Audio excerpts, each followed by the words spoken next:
Welcome back to Portland, where Tommy Archer in the Viper continues to lead. And if he can hang on for the win, it would be the 5th different manufacturer to win here this year. We've had Jag, Chevy, Ford, and the Cavalli Mangusta with wins, and he could make it the 5th if he can hang on for the Viper at this stage. And it's looking pretty good, although Justin Bell has trimmed over 3 seconds off at this point and is closing a little bit. Meanwhile, let's drop back to the 5th spot. This is Paul Gentilozzi.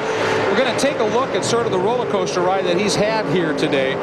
Gentilozzi, it has been very much an eventful race, no question of that. And of course, it all started as they were getting ready for the start of the race. He was alongside with Archer, and they got together right here. Watch this. He moves over, then he moves back, boom, and that of course ripped the stem off of Archer's car. Making some smoke. Comes in for a stop and go penalty. Gets back on track. Of course, that cost him dearly. Then he came in for his fuel stop. Then he stalls it right there. Valuable seconds cost there. He quickly refires. He gets going. The veteran experience keeps you count. Now look at the smoke rolling up and look at the dirt and debris on the grill. This was an unscheduled stop. That cost a few more valuable moments, no question, but then things have turned around. He was able to get back into it. Right here, Boris Said gets into the back of Don Miller, loosens Boris up a little bit, and Gentilozzi was able to sweep through underneath. He is now all over the back of Lou Gelati in the battle for 4th. If you remember, Gelati had the moment with Paul Fix, and so right now, all those problems Gentilozzi had, the experience of Paul to just stay with it, keep the speed up and stay there, he could find himself very easily perhaps with a podium in this one yet. If you listen to the opening interview with Chris and you hear Paul say, well, it's all about the championships, that nice easy day, you looked at the final results and said, oh, he finished 5th. Oh, nice solid conservative day. You would have had no idea. This is not the usual way you go about a conservative championship minded run.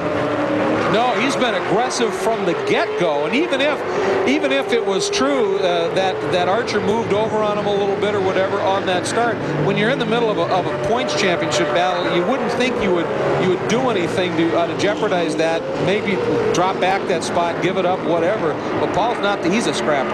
Well, you've heard the story about the scorpion and the frog, and where that's kind of, he stabs the scorpion and kills him, or the frog kills them both. With Paul, it's his nature. The guy is just intense. He's competitive. He doesn't leave anything to chance. Lots of intimidation. It's his game. And I think I really don't think that last thing, I think he swerved back not realizing he was that close. All the stuff that went on before that, the contact on the aborted start and the contact before that, I think they were shared it equally. That last bit, which was the real damning part, which brought the penalty, I think actually was absent the intent to do anything. And we're getting a report that Lou Gelati is going to get a black flag. Whoa, there's contact. Gentilozzi wants by, and he wants by now. You can see the damage to Gelati's nose is probably affecting his arrow a little bit. But there's going to be a closed black flag on Gelati for the contact with Fix. They're not going to bring him in. They're giving him a warning. But that messed up arrow was enough, and Paul with that run was able to get by him easily. But boy, Lou never makes it easy. And of course, these guys have a tad bit of history, don't they? Yeah, they do. A couple hot-blooded Italians. That was really close. If Lou hadn't given him room at the last second, Paul had the run and was coming up the inside. Gelati started to squeeze him over. He was about to get turned hard right into the straightaway wall on the right side. You know, that's one of the things. That's one of the reasons they have spotters in Winston Cup, to know if you're clear. Here, obviously, you can't have them all the way around the track. But at the last second, I think he saw him and yielded.